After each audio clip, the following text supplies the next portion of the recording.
سڵاو و ڕێز و حورمەت بۆ بینەری ڕوونایی میوانی عەزیزی تۆ و هەموو بینەرانی خۆشەویست. بەڕاستی ئیجازە بدە کە لێرەوە سەرخۆشی خۆ سەرساغی بۆ هەموو ئەو شەهیدانەی کە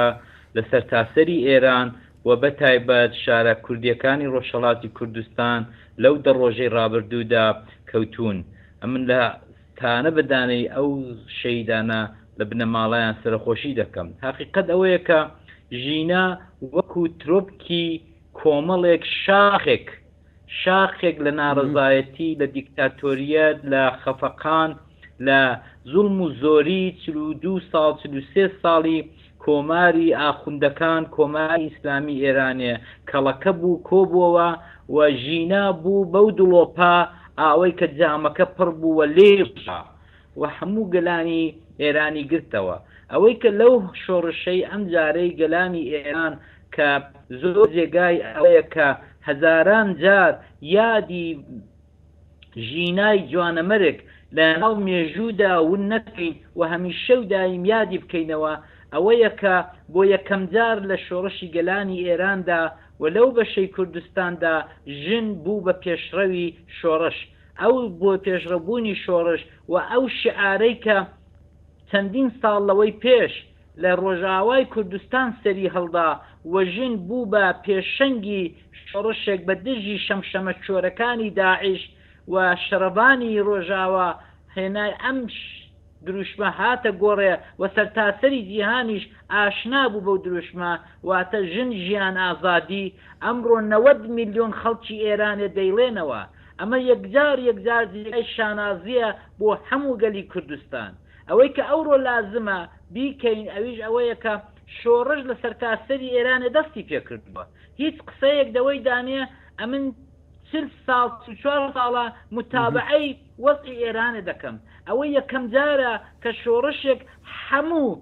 شار و شارۆچکە و مەحافزەکانی ئێرانی گرتوتەوە. بە شەو خەڵک دێتە دەرێوە دەسەڵات لە شارەکان بە شەو لە دەستی خەڵکدایە. ئەمە یەکجار گرینگە کە نەهێڵین ئەم شۆڕشە بکەوێ یا بقرتێ. ئەوەی کە ئەو ڕۆکانە کچوو کوڕانی گەنجی تاران و تەورێز و ئیسفەهان و شیراز و مەشهەد و تەورێز و سنە و کرماشان و مەهاباد و سەقز و بۆکان دەستیان پێکردووە. شتێکە کە دەبێ بەوە تەواو بێکە ڕژیمێکی ئاخوندی دیکتاتۆری شەمشەمە چۆرەکانی قڕونی جاهیلیەت دەبێت تەواو بێت، دەبێت بڕوخێت نەمێنێت. چونکە نەمانی جمهوری ئیسلامی، نەمانی کۆماری ئیسلامی ئارامی و ئاسایشی بەدوادادێ بۆ هەموو ناوچەی ڕۆژهەڵاتی ناوەڕاست. وەزعی سووریا دێتە گۆڕین، وەزعی عێراق دێتە گۆڕین، وەزعی لوبنان دێتە گۆڕین، وەزعی یەمەن دێتە گۆڕین. ئەوە هەمومان دەزانین کە لە 1979 کە حکوومەتی ئاخوندەکانی ئێران بە نێوی جمهوری ئیسلامی سیاسی هات ناوچەکە، تۆ دەبینی هەموو ناوچەکە بە درێژایی ئەو 44 ساڵە ئاگرە، خێنە، شەڕە. ئەمە بڕوا ئەمە ئێمە پێویستیمان ئیتر بەسە، پێویستیمان بە ئاشتیە، پێویستیمان بەوەیە کە تۆزێک خەڵکانی ڕۆژهەڵاتی ناوەڕاست بەحەسێنەوە. ئەمە هەزاران درود، هەزاران ئەوە دەنێرم نور و چەپکە گوڵ دەنێرم بۆ سەرگۆڕی جوانەمەرێک ژینا ئەمینی کە بوو بەو ترۆپکە، بوو بەو نوختەیەکە گەلانی ئێران وەک چۆن ئەو محەممەدە لە تونیس بوو بە ئەوەی کە بەهاری عەرەبی بەدوادا بێت لە 1 سانیە داشتەکە خوڵقا. ئەمش حتمما ئەینیشتە دەبێت ئێمە ڕێزی ئەوە بگرین و نەهێڵین بکوژێتەوە. ئەوەی کە ئەمڕۆکانە خەڵکی ئێران کردویانە لەو دە ڕۆژەیدا زۆر باش بوت. ئەوەی کە کوردستان هەموو یەکشت بۆ من زۆر گرینگە، ئەویش ئەوەیە کە لە سەرتاسەری ئێران ئەمڕۆ دوو وشە، دوو کەلیمە یەکجار مەعنا بەخشە زۆری دەڵێنەوە، هەموو خەڵک دەیڵێنەوە یەک ژن دوو کوردستان. ئەم دوو وشەیە ئەو ڕۆکانە بۆتە هێژمۆنی بە سەرتاسەری ئێرانێدا. ئێمە نابێ ئەوە لە دەست خۆمان بدەین. ئەو هەلەکە ئەوڕۆ بۆ کورد ڕەخساوە هەلێکی یەکجار زێڕینە، خەباتێکی مەدەنی سەرتاسەریە. ئێمە دەبێ ئیدامە بەوە بدەین. ئێمە ئەو ڕۆکانە پێویستیمان بە شەڕی گریلا و شەڕی پێشمەرگە نییە. ئێستا ئەو نوقتەیە ئەو ڕۆکانە خەباتی مەدەنیە لەگەڵ سەرتاسەری گەلانە گەلانی ئەوانەی دیکەی ئێرانیە ئەوە باشترە کە ئێمە بە عوسیانی مەدەنی بە خەباتی مەدەنی بە هاتنە سەر جادەی خەڵکانی ناو شارەکان بتوانین چۆک بە کۆماری ئیسلامی بە ئاخوندەکان دابێنین ئەگەر ڕۆژێک هاتوو بۆشایی دەسەڵات دروست بوو لە نێوانی خەڵک و حکوومەت و یا حکوومەت مەجبور بوو بڕە ئەو کاتە کە پێشمەرگە دەتوانێت بێت و دەست بەسەر دەستکەوتەکاندا بگرێ و بۆشایی دەسەڵات پڕکاتەوە ئەم ڕۆکانە پێویست نییە ئەو ڕۆکانە بەڕاستی داوا لە هەموو هێزەکانی ئەوەی کە پێشمەرگەن ئەوەی کە چەکیان بەدەستە لە ڕۆژهەڵاتی کوردستان دەکەم ئەم ڕۆکانە ڕوودە شارەکان مەکەنەوە بەچەکەوە ئەو ڕۆلەی گەڕن خەباتی مەدەنی دەست پێ بکە خەباتی مەدەنی ئیدامە بدا ئەو ڕۆکانە ئەوە چەند ڕۆژە لەسەر جادە خەڵک لەسەر جادەیەوە شەڕ دەکا لەگەڵ هێزی ئیتلاعات و سوپای پاسداران لە بەیانی دوو بەیانی دێنە مەرحەلەی دووەم دەبێت دەست پێ بکەین بەوەی کە عوسیان و مانگرتن و نەچوونی سەر زانکۆکان و دەبێت مانگرتن دەست پێ بکەین لەوە داوە کرێکاران مانگرتن دەست پێ بکەن مامۆستاکان مانگرتن دەست پێ بکەن تەلەبەکان مانگرتن دەست پێ بکەن کرێکارانی شەریکەی نەوت دەبێت مانگرتن دەست پێ بکەن ئەبەوانەیە کە حکوومەت دەڕوخێ ئەبەوانەیە کە حکوومەت ئیفلیس دەبێت ئەبەوەی ئیدامە بدەین جارێ یەکجار زوویە ئەگەر دەنگێک مەنگێک لەولای بێکە بۆ پێشمەرگە لەوێنێ بۆ گریلا لەوێنێ ئەمڕۆ ئەوانە دەبێت چاوەڕێ بن هەتا کوونێ ئەو کاتێک کە حکوومەت دەڕوخێ بە دەستی کۆمەڵانی خەڵک بە دەستی ژیناکان ئەو ڕۆکانە لە سەرتاسەری شارەکانی ئێرانێ ئەوە ژنە ڕەهبەری مزاهرەکانی بەدەستە ئەوە ژنە ڕەهبەری شۆڕشەکەی بەدەستە و ئەمن زۆر بەوەی خۆشحاڵم ڕێزدار عەلی ڕاستە ئەو ڕۆکانە بەخۆشیەوە زۆر بەخۆشیەوە شۆڕشی ئەم جارەی گەلانی ئێران ئەم شۆڕشەی کە دەستی پێکرد لە دوای مەرگی جوانەمەرگ ژینا ئەمینی یەکجار زۆر زوو دنیای تەنیەوە یەکجار زۆر زوو لۆبێکی گەورە لە سەرتاسەری جیهان لە هونەرمەند لە وەرزشکار لە سینەماکار هاتوونەکایە لە مۆسیقیزان هاتوون و دەعمی ئەم شۆڕشە دەکەن ئەو ڕۆکانە حەق وایەکە لە هەوە گرنگتر گزینگی خۆری ئەم شۆڕشەی کە سەرتاسەری ئێرانی گرتەوە لە کوردستانەوە هات ئێمە وەکو کورد وەکو ئەحزابی سیاسی وەکو لایەنەکانی هێزگەلی سیاسی کوردستانی ڕۆژهەڵات دەبێ ئەمە لە دەست خۆمان نەدەین و ئەمە بقۆزینەوە کە یەکەم جارە کوردستان بۆتە مینبەری کوردستان بۆتە شۆنگزینگی خۆری شۆڕشێک کە سەرتاسەری ئێران خەریکە دەگرێتەوە وەگرتووشێتەوە ئەوەی کە ئەو ڕۆکانە لە ئێران دەقەومێ هەموو شەو شارەکان جادەکان شەقامەکان بەدەست خەڵکە ڕەنگە بە ڕۆژ نیروی ئیتلاعات و نیروی ئینتیزامی و نیروی عەسکەری بێت شارەکان بگرێت ئەوەی کە ئەو ڕۆکانە زۆر لازمە بۆ کوردی ڕۆژهەڵاتی کوردستان ئەوەیە کە نەپچکرێت لەم شۆڕشە سەرتاسەریە خۆی نەقرتێنێ لەگەڵ ئەم شۆڕشە سەرتاسەریە ئەم شۆڕشە سەرتاسەریە ئەگەر سەر بگرێ یەکجار دەستکەوتی زۆر زیاتر دەبێت لە شۆڕشی عەسکەری لە شۆڕشی سەربازی ئەو ڕۆکانە شۆڕشێکی مەدەنی لە سەرتاسەری ئێرانە دەستی پێکردووە کورد دەبێ بەشدار بێ چونکە یەکەم قوربانی ئەم شۆڕشەی کە ئەو جارە هەیە کچێکی جوانە مەرگی کچێکی جوانی شاری سەقزە باشترە کە ئێمە ئەوە وەک خۆی ڕابگرین وەک خۆی لەگەڵی بڕۆین دوو ئەوەی کە ئەو ڕۆکانە زۆر لازمە ئەویش ئەوەیە کە دنیای غەرب دنیای ڕۆژاوا بێنینە سەرخەت کە دەعمی ئەم شۆڕشە بکە دەعمی ئەو مزاهراتانە بکە دەعمی ئەوە بکە کە ئینترنێت چەند ڕۆژ ئەو ڕۆ دووسێ ڕۆژە قەتع بووە ئینترنێت تومان دووبارە بۆ جێبەجێ بکاتەوە و تەواوی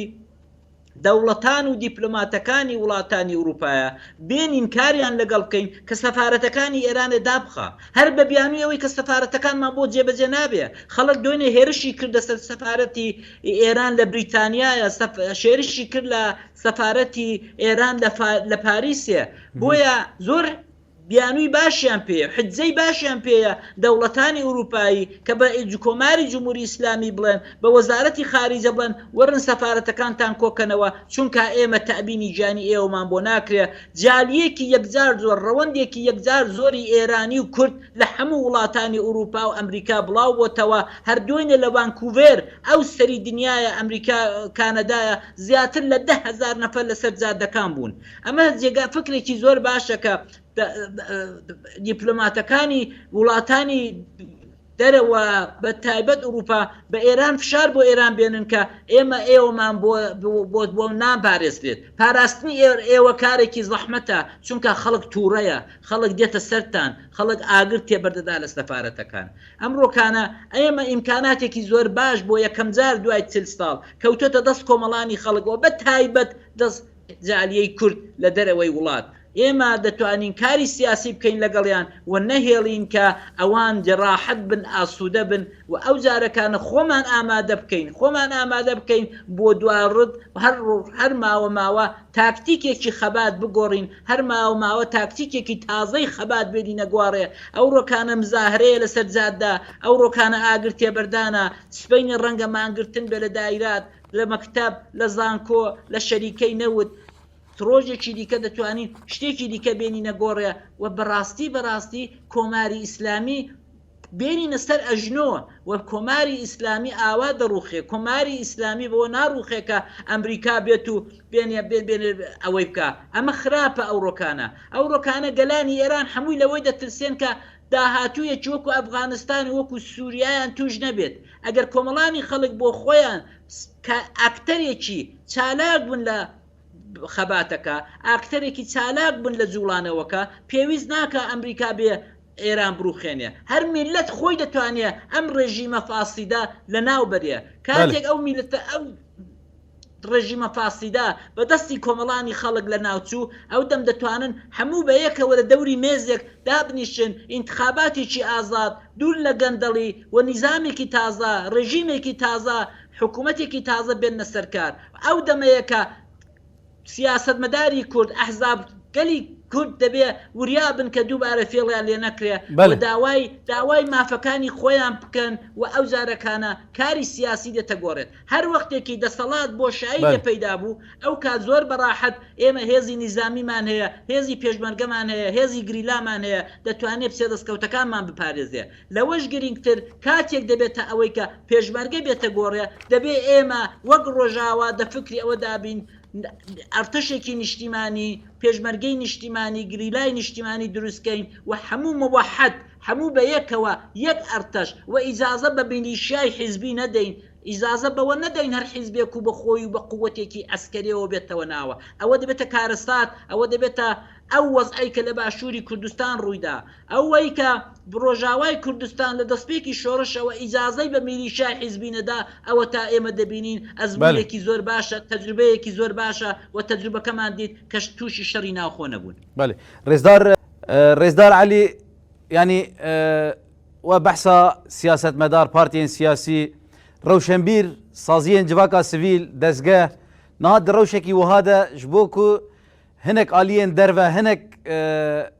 يعني هيزنكو بخوازن سوديش في روشي بقرن و لسر هيرسا قال شورشا قال بخوازن آلية سياسي ديش بوخو قزن جاب قرن ريل بروان ورا قرتن چتي خوستن روشنبير و هنرمند حمى سازی و دەستگەهێن جواکا سیڤیل ڕاستە زۆر ڕاستە ئەم ڕۆکانە ئەزگود لە پێشتر قسەی پێشوودا ئەو ڕۆکانە کورد نەپێویست بە خەباتێکی توندی چەکداری و ئەسچەکی قورس و ئەوە هەیە لە ڕۆژهەڵاتی کوردستان ڕۆژاوات بەری 4 ساڵ 5 ساڵەوە پێش پێویستێکی زۆر گرنگیوی هەبوو بە چەکی قورس شەڕی داعیش هەبوو شەڕی قورسی ئەسکەری هەبوو ئەمڕۆ لە ڕۆژهەڵاتی کوردستان نەلازمە کە چەک و تەقەمەنی بچێتە ناو شارەکان ئەو ڕۆکانە ئەمە پێویستیمان بە خەباتی ڕۆشنبیری پێویستیمان بە خەباتی مامۆستایان بە ڕۆشنبیر بە نوخبە بە لۆبی پێویستیمان بە ئەو خەباتەیە ئەگەر ڕۆژێک گەیشتە ئەوەی کە لە ڕۆژهەڵاتی کوردستان شەڕی پێشمەرگە و گریلا لەگەڵ جەیش و ئەرتەشی دوژمن دەست پێ بکە ئەمە ئەو دەمدەین لەسەر ئەوە قسە دەکەین ئەم ڕۆکانە دەبێت ئێمە هەموو تەرکیسی خۆ بخەینە سەر ئەوەی کە هەرچی ڕۆشنبیری دنیاە سینەماکارە ڕۆشنبیرە نووسەرە شاعیرە هەرچی هەیە بێنین کە هەر کراویشە ئەوە بە تایبەت لۆبی نخبەی ئێرانی زۆر چاک چالاک من ئەوش متابعەوەم دەکرد گۆرانی بێژی زۆر مەشهور زۆر گەورەی بریتانیا و ئەمریکایە سۆزێ خۆیان دووبارە کردەوە دووبارە عەتکی خۆیان بۆ کۆمەڵانی خەڵکی ئێرانێ بۆ ژنی ئێرانێ دووبارە کردەوە و ئەدەعمی ئەم جوورە خەڵکە گەورانە بە تایبەت وەرزشکار و سینەماکار یەکجار گرینگە ئەمە دەتوانین کە لە کوردیش ئەم هەموو ڕەوتی ڕەوەندی کوردی جالیەی کوردی لە دەرەوەی وڵاتەیە دیاسپۆرای کوردی ئەو ڕکانە لە ئوروپا و لە دەرەوەی جیهان لە جیهاندا یەکجار بەربڵاوە ئێمە ئەو هێزانە کۆ بکەینەوە دەعمی ناوە بکەین دەمی خەباتی ناوە بکەین و لە دەرەوەش کاریان بۆ بکەین چ لە باری مادی چ لە باری دەوا و دەرمان چ لە باری ئەوەی کە وڵاتان دیپلۆماتکارەکان بێنە سەرخەت و چی در ئیجازە بەو سەرە ڕۆیەی کۆماری ئیسلامی نەدەن و ئەو جار مێژووی 40 ساڵەی کۆماری ئیسلامی لە قەتڵ لە ترۆر لە قەتڵی عام لە جینۆساید هەمویان ئەو ڕۆکانە فرسەتە خەڵکی جالیەی کوڕ ڕەوەندی کوردی لە دەرەوە ئیمکاناتی زۆری ئارشی و سینەما ئەوانەی هەیە دەتوانین ئەوانە هەموو بێنین نیشان بدەین ئەوەی کە ئەو قەتڵی ئامانەی ئەو جنایەتانەی کە جمهوری ئیسلامی لە باوەی 44 ساڵی ڕابردوودا بەسەر گەلی کوردی هێناوە ئەگە ئێمە ئەو ڕۆ ئارشیوە کۆنەکەینەوە سبەینە ناتوانین لە کۆنفرانسێکی گەورەی عالەمی زۆر زوو ئەو خەڵکەی کە هاتوونەوێ ئیقناعیان بکەین کە جمهوری ئیسلامی شایانی ئەوەیە کە بڕە دنیا بەبێ جمهوری ئیسلامی خۆشترە دنیا بەبێ جمهوری ئیسلامی لە سڵح و ئاشتیدا زۆرتر کار دەکا دنیا بەبێ جمهوری ئیسلامی لە ڕۆژهەڵاتی ناوەڕاست ڕەنگە سڵح بێتەکایەوە ئەو سڵحی کە لە ڕۆژهەڵاتی ناوەڕاست نایەتەکایەوە بەشی هەرە زۆری بوونی کۆماری ئیسلامی لە لوبنان لە سووریا لە عێراق و لە یەمەن ئەمە تەداخلی وی لە هێزگەلی فلستین و هێزگەلی حیزبوڵڵا ئەوانە ئەمە هەمومان ئەوە دەزانین کە جمهوری ئیسلامی لەوەتی هاتۆتە سەرکار لە ساڵی 79ەوە تەداخلی تەواو دەکا مبڕەم دەکا یەک بە دوای یەکدا لەوەی کە ئاشتی لە نێوان فلستین و ئیسرائیلدا پێک نەیە ئێمە دەتوانین ئەو قسانە بۆ نوخبەی ئوروپایی بۆ نوخبەی وڵاتی ڕۆژاوا بکەین و ئیقناعیان بکەین کە کاکە بێتەفاوت دامەنیشن کاکە ئێمە زۆر باشە ئێمە خۆمان کۆماری ئیسلامی دێنینە لەرزیندا دەیڕوخێنین پێویستمان بەوەی نییە کە ئێوە حملەی ئەسکەری بکەن بەڵام پێویستمان بەوەیە کە دەعممان بکەن پێویستمان بەوەیە کە هاوکاریمان بکەن وەختێکەوە 3 ڕۆژە ئینترنێت کارێ ناکە ئێوە زۆر ڕاحەت دەتوانن ئینترنێتی بدەن بە ئێمە ئینترنێت بدەن بە ڕۆژهەڵاتی کوردستان بە خەڵکی ئێرانە بۆی کە ئەو ئینترنێتە ئیمکانی کومونیکیشن یەکجار زۆر ئاسان دەکا ئیمکانی ئەوەی کە زوو خەبەرەکان بڕۆن بۆ دەرەوە بۆ ناوە زۆر ئاسانی دەکا و ئەگەر ئێوە ئینترنێت بەبێ ئینترنێت ئەو ڕۆکانە هەمومان دەزانین کە ئینترنێت بۆتە مادەیەکی حیاتی و بەبێ ئینترنێت خەبات زۆر زەحمەت دەڕاتە پێشێ ئەو کومونیکیشنە ناکرێت ئەمە دەتوانین بەڕاستی دەڵم دیاسپۆرای کورد دیاسپۆرای ئێرانی لە دەرەوەی وڵات یەکجار جالیەیەکی گەورە و بەرچاوە لە میلیۆن و شتیوا دەرچووە بۆیە ئێمە دەتوانین زۆر کار بکەین بۆ یارمەتی خەباتکارانمان لە ناوەوەی وڵات و دەتوانانی دەعمیان بکەین کە ئەو خەباتە نەوەستێ ئەو خەباتە نەکوژێتەوە ئەو خەباتە مانگێک 4 هەفتە 5 هەفتەی دیکە ئاوا بەردەوام بێ لەگەڵ ئەوە مزاهرات و شەڕی ئاگر و شەڕی وڵات ئەسووتان و سیارە سووتاندن لەسەر جادەکانی تاران بەردەوام بێت دڵنیان بە دوای ویشدا مانگرتنی مامۆستا و کرێکارانی نەوت و کرێکارانی ناو بازار بە تایبەت ناو بازاری تاران یەکجار گرینگە ئەگەر ناو بازار بتوانین 10 ڕۆژ 15 ڕۆژ لە سەرێکدا بخرێت ئەوە متمەئینەن بە دڵنیایی حکوومەتی کۆماری ئیسلامی دەڕوخێ ئێمە دەتوانین کار بۆوە بکەین ئێمە دەتوانین هەر ئەوەندە وڵاتانی غەرب ئیشارەیە بکەن بە ناو بازاری تەورێز و تارانە کە بابە ئێوە زەرەر ناکەن دای خەنجارێ دواتر ئێمە تۆڵەتان بۆ دەکەینەوە ڕێزدالی دقەیەکێدە ناوا دقەیەکێدا لە گۆری پێشدیتناوە وێ ڕەوش بەر بکوڤە هەرە دەم بداوی بویەش بەروێژی دقەیەک مەتەنە هەیە کەرەم بکەن زۆر سپاس بەڕاستی ئەوەی کە من خۆشببینم پێی و پێم وابێکە ئەم شۆڕشە بەردەوام دەبێت ئەم شۆڕشە دەڕوا تا ڕوخانی کۆماری ئیسلامی ئەوە پیشببینی منە جا چەندە خایەنێت 2 مانگ 6 مانگ ساڵێک ئەوە مهم نییە بەڵام ئەو خەباتە بەردەوام دەبێت ئەوەی کە ئەوڕۆ من دەمێ بیڵم ئەویش ئەوەیە کە گەلی کورد لە ڕۆژهەڵاتی کوردستان لە چاو هەموو ئێران بچووکە کەمە ئەوڕۆ گەلی ڕۆژهەڵاتی کوردستان پێویستی بە دەعمی خوشک و براکانێتی لە ڕۆژاوا لە باکوور و بە تایبەت لە باشوور ئەمڕۆ ئێمە دەزانین حکوومەتێکی خۆجیایی کوردی لە باشووری کوردستان هەیە پشتیوانی وان پشگیری ئەوان پشگیری ڕۆژاوا یەکجار بورە دەداتە کوردانی ڕۆژهەڵاتی کوردستان و ئەمە یەکجار گرینگە کە ئەوان بزانن لە ڕۆژاوای کوردستان لە باشووری کوردستان خەڵکانێکەن گەلێک هەیە کە پشت و پەنای براکان و خوشکەکانیانن لە ڕۆژهەڵاتی کوردستان داوا دەکەم لە حکوومەتی هەرێمی کوردستان لە هەموو ڕۆشنبیر و خەباتکاری باشووری کوردستان کە ڕۆژهەڵات لەبیر نەکەن. بەێ gelek spas Rêzdar Elî Kerîmî nivîskar û şîrovekarê siyasî ji Slêmaniya Başûrê Kurdistanê hûn bûn mêvanê me şeva xweş bi car dijî gelek spas ji bo Rêzdar Zelûx Reşîd seroka desteya jin a herêma Efrînê ji şehbaya Rojavaya Kurdistanê bû mêvana me gelek spas ji bo we jî belê bînerin hêja bi vî awayî em gîhan dawiya bûyera îro heta bûyerek din û mijareke din her di nava xêr û xweşiyê de bin.